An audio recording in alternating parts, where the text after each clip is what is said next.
గాలి, నీరు, ఆహారంలో ఎక్కడ చూసినా కల్తీ రాజ్యమేలుతోంది. కల్తీల దెబ్బకు ప్రజలు అనారోగ్యం బారిన పడుతున్నారు. ఉరుకులు పరుగుల జీవనంలో ఆహ్లాదంతో పాటు ఆరోగ్యాన్ని కాపాడుకునేందుకు జనం సహజ వనరులను అన్వేషిస్తున్నారు. ఆహ్లాదంతో పాటు ఆరోగ్యానికి పెద్దపీట వేసేలా మిద్దె తోటల పెంపకం చేపట్టి ఔరా అనిపిస్తున్నారు.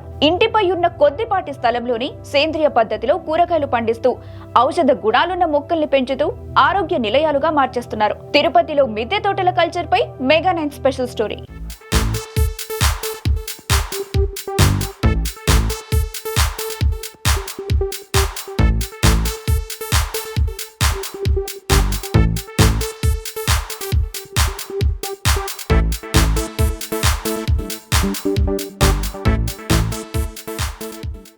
గ్రామాల్లో ఇంట్లో మొక్కలు నాటుతుంటాం, వివిధ రకాల పంటలను పండిస్తాం. కానీ పట్టణాల్లో అనువైన స్థలం లేకపోవడంతో జనం మిద్దె తోటల్ని ఆశ్రయిస్తున్నారు. తొలుత ఉన్నత వర్గాలు ప్రారంభించగా కరోనా ప్రభావం తర్వాత మధ్యతరగతి వర్గాలు సైతం మిద్దె సాగుపై దృష్టి కేంద్రీకరించాయి.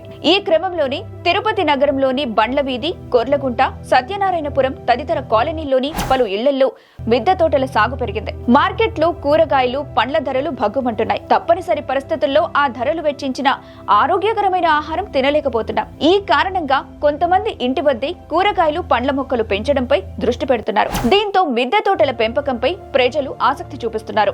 మిద్దె తోట పెంపకంపై కొన్నేళ్లుగా ప్రజలు ఆసక్తి చూపుతుండటంతో తిరుపతి నగరంతో పాటు చుట్టుపక్కల ఈ కల్చర్ విస్తరిస్తుంది. సహజ వనరుల వెంట మా ఇంటి వంట అనేలా వీరు ఈ తోటల్ని పెంచుతున్నారు. మిద్దె తోట పెంపకంలో సహజ సిద్ధ ఎరువులని వినియోగిస్తున్నారు. తెగుళ్లు, చీడపీడల నివారణకు వేప నూనె, వేపపిండి, బియ్యం కడిగిన నీళ్లు, కోడిగుడ్ల పెంకులు, కాచిన టీ పొడి, ఇంట్లో వాడేసి పారేసిన ఆహార పదార్థాలను మొక్కలకు ఎరువుగా వేస్తున్నారు. పొటాషియం లోపం లేకుండా ఎర్రమన్ను, మేకలు, పశువుల ఎరువు, కాక్పిట్, కొబ్బరిపీచు మిశ్రమాన్ని ఉపయోగిస్తున్నారు.